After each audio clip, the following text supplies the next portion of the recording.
Hello. Hello, hello. I am going to keep this recording just since Yes. we will probably want to refer to it. Yeah, we can ask him for permission as well when he jumps on. Yeah. Cool.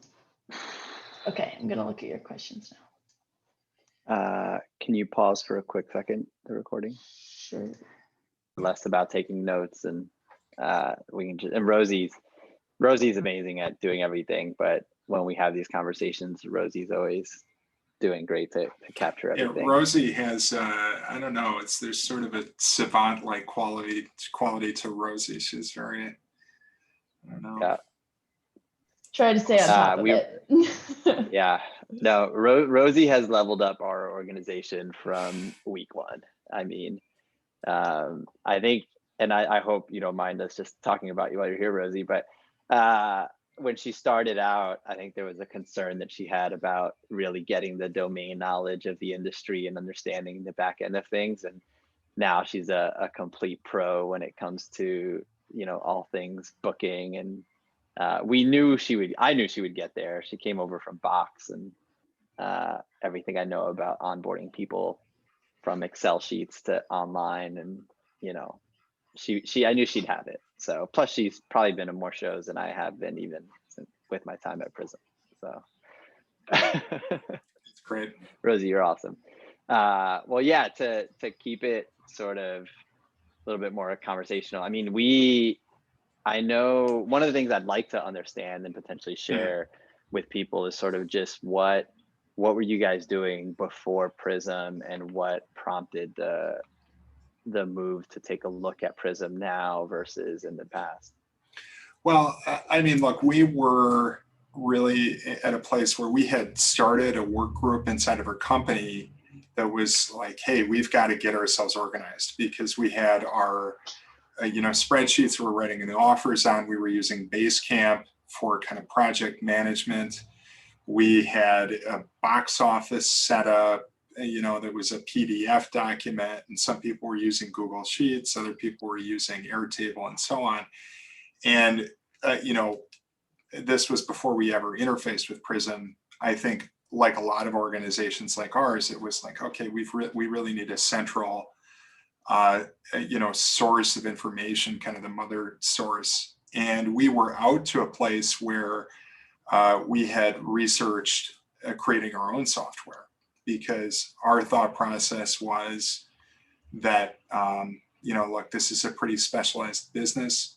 And in terms of the types of deals that we cut and the types of work that we do and the flow of the work that we do, there's not necessarily a perfect solution. And, Juan, as you'd mentioned, we talked to you guys with Prism before.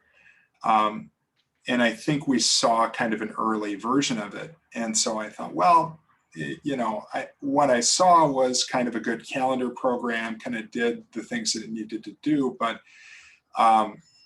frankly, I was actually probably a little bit prejudiced based on some of the other offer writing software that I'd seen out there that just absolutely was not ready for prime time. And so that first demo, and Jason said, well, Matt, all this stuff you're describing is these things that they keep jamming in my face over at Prism. And I said, all right, we'll take a look. And I did go into it with like, that's cool, but you're not going to be able to get especially the offer writing piece done. And so that's really, in our first conversations, kind of what blew me away was, oh, it's all there.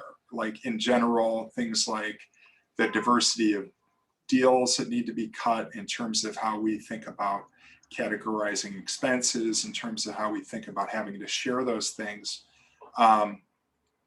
It's all directionally, the way that we think about those things. And so that's kind of what got us going. And I said, yeah, this certainly beats the concept of trying to go build our own platform. And it's clear to me that, the Prism folks are thinking about this in the same way that we are. They see the same challenges that our business has. Awesome. Yeah, definitely a lot of good stuff there that I can think of. Were you guys already down the wormhole of trying to build something yourself? We had started a little bit. We had started those conversations, and you know, I mean, honestly, it was a process that I was dreading, because I knew that we couldn't stay where we were, you know, with what we planned to do. I knew that we couldn't stay just pulling from all these different places or having a dozen different approaches. And again, we put together really specific effort during the pandemic to say, okay, now is a good time to examine how our workflow is being approached so that we can make things more efficient. So we had, my assumption with something like Prism is a lot of the conversations that you guys have is to go to a client and try to align, you know, them in understanding the solution to a problem that they sort of understand that they have, but haven't really fully grasped as to how profound it was. And we had made a really intentional effort to say, let's grasp the problem first.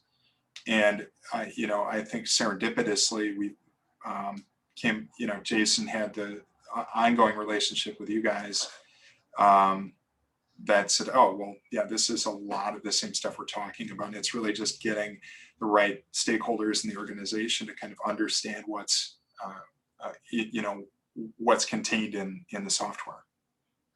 Yeah, beyond thinking that we might not have the problem solved, was there anything on your end or your team's end that would have kept, or maybe kept you guys a little apprehensive of coming on board? Well, I think that it is kind of the thing that you guys have shown and affirmed is, you know, I mean, I think anybody that's done a ticketing deal or anybody that's onboarded software hears that initial pitch where it's, we're going to change this, we're going to change that, you know, like this, it's coming down the pike and so on. And I think anybody that's been through that experience knows to be wary of if somebody says, you know, it's in development, you know, phase 5, and go, well, when is phase 5 and will it still be there? And the fact is that I think you guys have been really good about following through on the things that we've talked about. And you've also been really good about being candid when, you know, it's time to be honest about what makes sense or what doesn't make sense. And so I think that anytime anybody is looking at a solution like that, there's always this sense, and I think our staff always has this sense to say, like, you know, suddenly this is a zillion a la carte features I could just throw on. And, you know, if it doesn't do exactly what I needed to do in the exact moment, you know, it gets thrown into question. But I think the reality of it was that we really, I found that through our conversations, I was able to, you know, as we got through it and said, okay, here are some features that were problematic at our level of the business that Prism had committed to solve. And you guys followed through, you know, with an awful lot of that. And we're still seeing that stuff come through. We're still seeing the evidence that you guys hold to your word when you say you're developing something. Yeah, along those lines, Share Avails is going to launch within the next 24 hours. I know, I got Matt's note, and then Gary is actually actively withholding emails from agents in anticipation of that launching. So yeah, it's on testing right now. We just got off of a call. We were going to launch it at 3 or 4 o'clock today, but I don't like us launching things in the afternoon, and just really ask that we hold off till tomorrow morning, because I don't want anybody to be in there and have their work interrupted. So when you log in tomorrow morning, you'll get a big splash in your face that says, hey, Share Avails is up here. Oh, wow. But I'm excited about that one myself. It'll be like too. Christmas morning. There you go. It was really well designed. When we looked at the demo, it's really well designed. It does exactly what it needs to do. Yeah, and I think from everything I've seen, goes a little bit further than some other share avail Absolutely. functionality that I've seen. Absolutely. Absolutely. Well, yeah, I mean, you sort of touched on it a little bit, but is there anything that surprised you since coming on board with us? I mean, a lot. There has been features within the software that have changed the way that we kind of think about our workflow. That has made things more efficient and sort of put things in a line. And I've kind of described it to, we were talking about it yesterday a little. I mean, number one, the support has been phenomenal. Between the tutorials there that help people understand the software better or understand the functionality, the chat support is pretty amazing. And as I said, a little spooky in terms of the time response there, because it's very quick. And I just think that in general, like how kind of efficient the workflow is, the flexibility of the software has been really surprising and really, really positive. Awesome. Yeah, and you did, you said something one of the times we spoke about sort of your assumptions or your thoughts about Prism long term. And I wish I would have captured it then, but I don't know if you remember what it was you were talking about, sort of Prism with the industry, or sort of becoming a standard along those lines. Well, yeah, absolutely. I mean, aspirationally, I think that, the sky is kind of the limits, because realistically, I don't know exactly, how I termed it or how I was looking at it, but I mean, the more, this is able to stack kind of competent features in, the more adoption you're going to get from people, because every promoter, every small venue in the country, and the other piece of the puzzle is when you look at the larger promoters around the country, and maybe this is what you're talking about, if you look at the larger promoters, people like me consider as either competitor or partners, but we just don't have the same resources. They all have kind of a supercomputer sitting in front of them from the standpoint of software that's provided and designed for their companies. And we as independent promoters don't have that. And so, having the ability to have access to something like that, that is, we all have a lot of the same problems. And it's true, I think, on the agency side as well.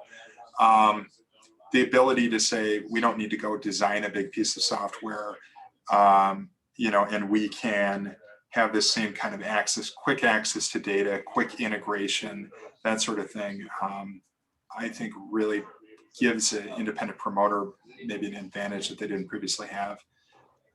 Does that make sense? Does that capture? I don't fully recall what we talked about. Yeah, I think it does. And I think it also, I mean, I'm kind of curious, the Pabst is obviously a respected group, and we never really talked too much about, the mission of the Pabst Theater Group, but does working with us align in any way with some of what the Pabst thinks about at its core, sort of how you service artists or how you service the community? Yeah, I think without question. I mean, I think that clearly having, you guys have independent roots. You're an independent company. And I think that ethic is very important to us. But even moreover, this is a better way for us to serve, our staff, serve our artists, just really improve that communication, improve sort of things from the standpoint of they act professionally as they expect that they should be.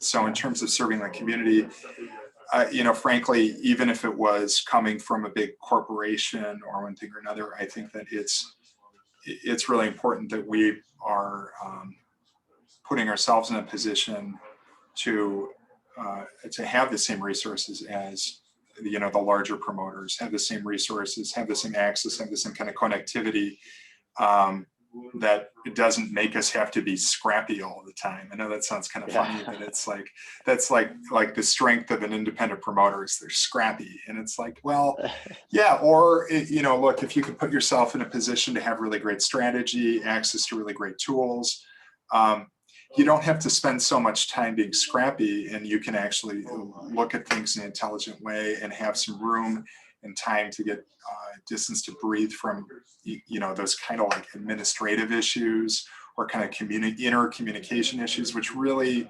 ultimately are unnecessary fighting those fights ultimately distracts you from the job of, booking shows, promoting shows, that sort of thing. So I think that, Prism for us is a big asset in that way. And we've definitely been communicating that, kind of everywhere.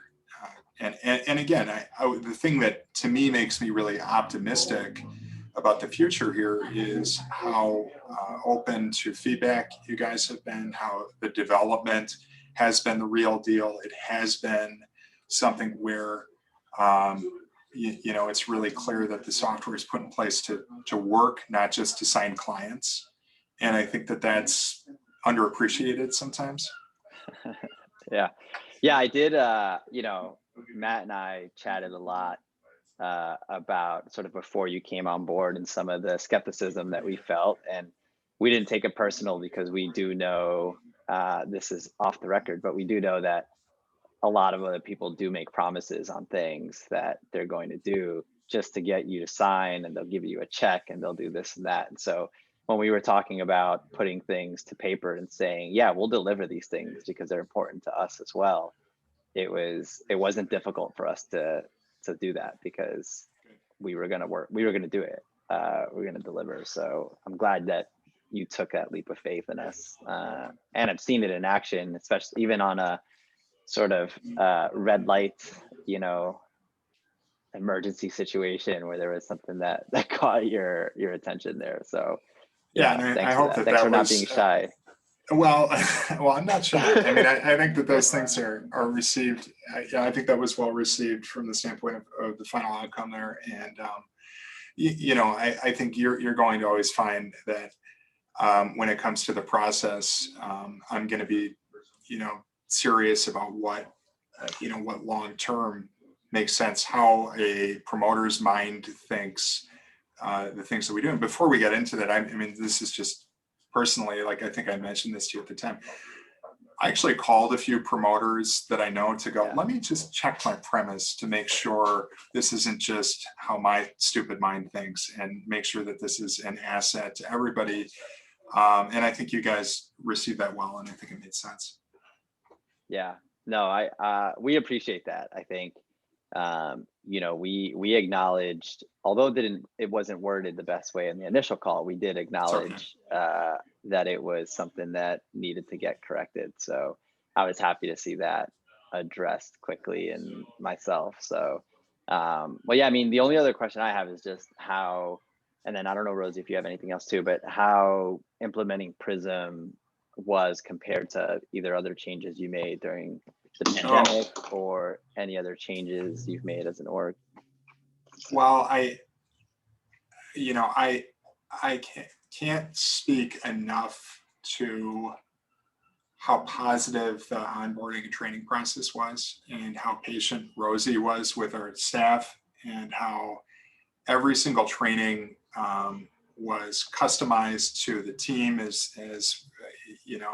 she understood their job functions and understood how this was going to be a value. And so when we've had other pieces of software, the issue for sure has been the team's been kind of half on, half off in terms of whether or not they were involved in the onboarding process. There hasn't been customizations in that way in the past, and there hasn't been an effort to try to make sure that everybody understands what they're looking at in the way that Rosie really did, or gives the patients some time for to help them get through that. I think about the only other thing that I didn't see Rosie do through that process was provide a quiz at the end of each session, which I would have been for, but might not have been well received by her staff. So I that's my only piece of feedback, is maybe some graded materials.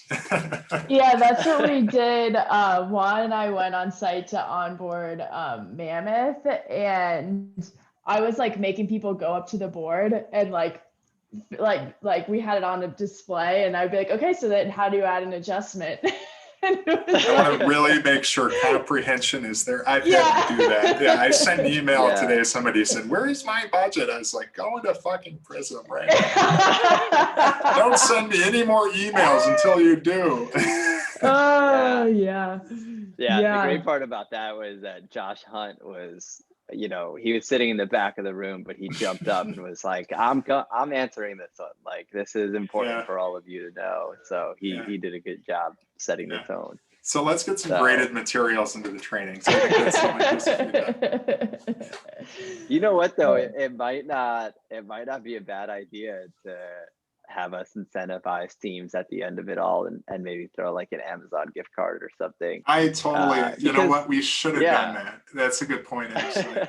That's a really good point. That'll make it fun. I mean, yeah. Oh yeah, for sure. We definitely need to do that.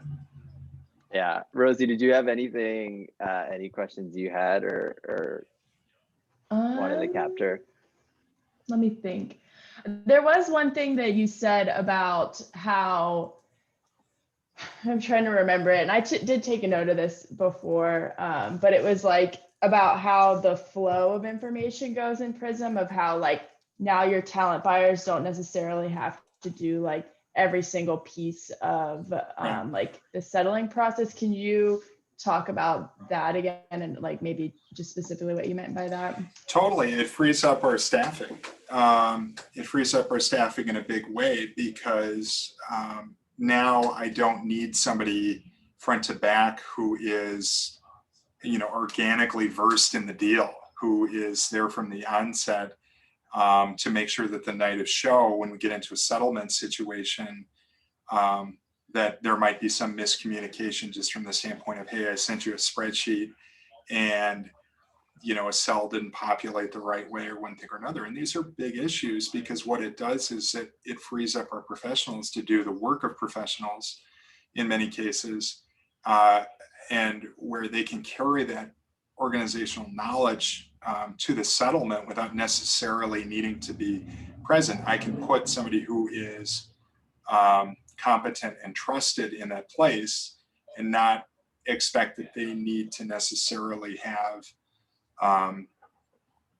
kind of that like intuitive sense of how the deal was cut in the first place, or some of that information. And moreover, I can also put employees at different levels of the process into those positions as well, because they're seeing the information that is relevant to them, and not necessarily needing to get cut in on items that might be sensitive otherwise, or items that might just muddy the process. And so from that standpoint, those are the things that when we've worked with other platforms, I must have said Basecamp, but when we've worked with other platforms, it's that permissions, it's that personal dashboard, and then when we get to the settlement, it is about like, this just gives us the ability to be really flexible with what personnel we can put in place, what we can trust, how we collaboratively edit documents, how we collaboratively input information in ways that get us to the right result. Yeah. Awesome. Yeah. Do you think ahead. Prism is allowing, or is it allowing the team to move away from having several different systems into one central? Absolutely, without question. Already, it's I haven't logged into Basecamp in a week and a half, and I'm very happy for that. My Frankenstein offer sheet that I had put together last summer has not been dusted off at all, and so I'm very grateful for that.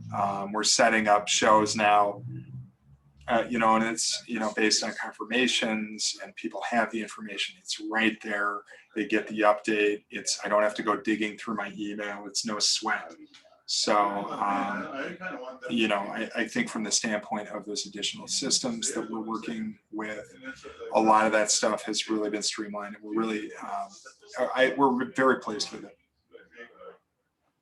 Nice. Well, I'm happy that we're doing that for you. Genuinely happy. We are very mission driven here, and I think you've gotten to see that firsthand. Absolutely. So obviously it's one thing to hear the sales pitch and us courting the business. It's another thing to see Rosie in action and Matt and our engineering team Absolutely push some of these things out. So appreciate the faith, appreciate the the referrals. I mean, Adam Hartke came in because he said he talked to Gary, and Gary pretty much told him to stop looking and come to Prism. Yeah, I told you guys this from the beginning. Like, we're going to be a pain in the butt sometimes, but we're also going to be big. We're also going to be big advocates if we believe in the software, if we believe in what it's doing. And again, Rosie, I've got my little wish list started. You were worried that I was too quiet. I'm telling you, I've been building it. Unless so far so good from the standpoint of everything that I can see has a basic workaround. I do have a pretty good little list of, hey, here's how it is, here's how it should be kind of things. But a lot of that right now is more kind of in the realm of like, hey, incremental improvements. And that's the way it should be. I don't expect that, if the software was 100% perfect the minute that it launched, it would mean that things were missed. And so I think that this kind of the way that you guys build and update and, think about the software is really pretty intelligent. So I appreciate that. Yeah, thanks. Anything you want to add from your end, Matt? I mean, other than I think that we're really looking forward to the future here in terms of, getting our team more time, and hopefully more, a clearer communication and more ability to do their job efficiently. It's been a great, great start here, and we're really looking forward to as what is about to be really insane show season cranks up. We're definitely gonna put the software to the test and see what kind of mileage it can do. So it'll be good. Yeah, obviously no one else can go back in time and onboard Prism during pandemic shutdowns, but it sounds like you're glad that you and the team made the switch when you did. I sure am. It was right in the nick of time. Absolutely. Right in the nick of time. That's what I said at the very beginning. Like, I feel like when I laid out the plan, I was like, there's going to be a lot of training, so we just got to get it done. Because that's exactly what Z2 said. They were just like, it seemed like so much, but now that it's done, like, I don't know, people need to be onboarding right now. I was good with it. I was good with it. I sat in on every single one of those. Yeah, yeah. Well, I think that's another thing too that like was really important for you guys' onboarding was having a Prism champion within the company too. Like, I can tell people as much as I want, like, we need to do a training, but if there's not somebody that's like putting all the pieces together for the team, then it's not going to be effective. And so I think me and you had good teamwork on like getting everybody on board with that. Yeah, what I would say is if I give one piece of feedback that we should have been working on, that I don't know if there's a templated format or something that might make sense to work on, but it is about like, okay, how does your organization procedurally approach this stuff? So when we launch a show, who builds the show? Where do they find it? What are the entry points? It's the same thing with, this is just, this is a document I thought I should have put together before we started training. I'm now in the process of saying, okay, I'm going to get with each of my people and circle back around and say, yes, you know how to use the software. Yes, you know the things we've verbally told you about what your responsibilities will be. We're going to come back around and write it all down and make sure that it's in black and white for people. And I think that from an onboarding standpoint, that may very well be something that, might be good homework for your future clients. Yeah. If you get something together like that, I'd love to see what you put together. Juan will tell you I am a freak about documentation here. So it would be really nice to have something like that like I could repurpose. One of the things that's hard is it's different for every promoter that I work with of like who does what, but it would be nice to get some sort of template together to be like, hey guys, this is like how y'all should be thinking about this. Like something on paper to have as part of because onboarding. there are really, nice. I think, truly definable steps in the process. And honestly, Yeah.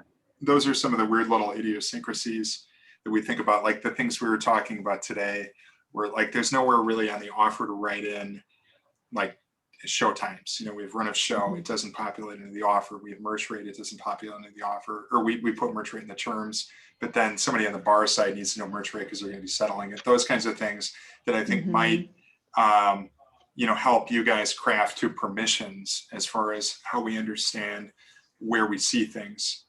Because when you get into these larger organizations, the person who's writing the offer might well not be in the position to even settle the show, as we talked about earlier, let alone worry about communicating the merch rate out or communicating things like comp breakout and so on. So I have a whole thing, but it to me maybe that document, that procedures document, is something that, at least in terms of how our organization thinks of it, how I know that the Live Nations and the AEGs of the world think about it as they pass the baton to different departments, could be something that I think for all of us could help clarify like how we think about the process. Mm-hmm.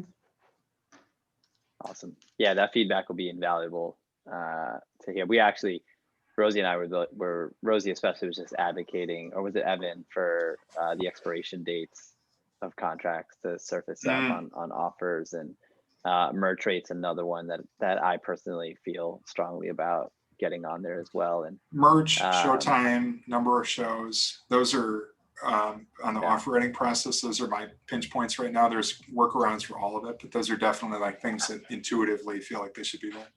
It should be fields. Yeah, I think one thing to note, and I think we already told you this too, is that we're launching, actually when the Share Avails launches, our agency platform beta is launching. And there are a lot of things that we're thinking about that affect both the agent and the venue or the promoter. And so those things are going to definitely get fast tracked a little bit because it's going to have a wider implication. And those are all things that came up in conversation yesterday with an agency on the West Coast. So I'm excited about, we might even set you up to chat with Matt a little bit sooner than we originally expected. So I'll start getting with Matt on any paperwork that he needs for those conversations, and then we'll work to get because you'll be, he's gonna have conversations with you about things that are on the roadmap and some things that he wouldn't want you to like promise to jam or something like that. Right. So and then that will also let you know holistically what we're working on as a company too, because he'll clue you in on agency stuff and know who we've got beta agreements with that aren't public information just yet. That's great. So, that's great. Yeah. But yeah, as you think about to some of the agencies you work with, if they've got a cruddy process, I've been surprised at how lacking some of those softwares are in conversations that we've had with some agencies, because we only have a beta, what we're thinking is a beta system. And there's a few of them that are just like, this is better than anything I'm paying for right now. And we're just okay. It's a little weird because my initial, again, and my meeting just canceled, so I'm in good shape, guys. So, okay. As long as you are, one of the things that I always thought about with software platforms like Prism or software platforms like Promoter Apps or whatever is like, oh man, the client base for that feels pretty narrow. So you have to grab such a big percentage of potential clients. But the more that I kind of look at it, and especially as you talk about crossing over to the agency space, I think eventually for something like Prism, it may also be about crossing over to the PAC space more in earnest. We're more of a promoter kind of thing, crossing over to the PAC space, crossing into spaces, and you're already kind of going there that dual as, have dueling functions as, both an event space and a concert space. I think you're going to find there's more of those types of clients out there than you might initially think, especially when you start looking at, I think the big moment this year was understanding just how expansive the NEVA membership was. I'm sure that's something you guys have been focused on, but it's like, whoa, here's like the whole list of people that could probably use something like this, Well, we know from just our conversations that NEVA's missing. NEVA's probably captured, I would say 60%, maybe even 50% of the available market out there, because there's some casinos, some new rooms. There are some other folks that have felt excluded as well from NEVA, that have been keeping up with some things, but maybe had a bad first impression with someone who represented NEVA. And I've had those conversations with some clients where they're just kind of like, yeah, I didn't like the way I talked to this person. And so I know what's going on. I know they're kind of working on my behalf, but I'm not a part of it. And it's interesting because, NEVA is working for all of us, even us as a non-venue or promoter. And that gave us a really solid look, at least, of saying, okay, there's at least this many, people. But the thing that I feel fortunate about is that our investors and Matt and the leadership here, we know that it's not a huge market. It's not accounting software where every small business is going to use it, but we doubled down on this live music industry in the pandemic instead of pivoting to a different industry or anything like that. And we're glad we did, because it fits our mission, and there's plenty for us to go solve for. There'll be some unique edge cases with PACs that we'll build out. There'll be unique edge cases with casinos that we'll build out down the road. And when we think about making life easier for the promoter at heart, that also means, stopping the agent phone calls for ticket counts, being able to get an offer approved quickly because it's automatically uploaded into a system that they're using. Oh man, see, that's the big thing that I'll give you a big piece of feedback based on that, is if you start to integrate more with ticketing systems, like the big thing that nobody has figured out on any of their ticketing systems, and I can't figure out why, is none of them do the Ticketmaster T code, do you know what that is? Yeah, it's where you can give it to an agent and they can come in and see the ticket counts for the shows. Right. Yeah. Right. And so when we were with eTix, I said, hey, this is like a big deal. And they were like, nah, not worth their time. And it was the same thing with Access Service is primarily AEG. So most of the time, if an AEG building needs an AEG count, they just go in and grab the count. But, from the standpoint of having that, agent, for instance, have an assigned understanding of what their, what shows they have on the calendar, if you can marry it to the agency and then say that ticket count in the software is automated and current. And that was one of the things I said up front. It's part of why we kind of held out so much for Access integration was that to me, the thing I kept saying in my brain was like, ticketing integration with this software is the whole ballgame.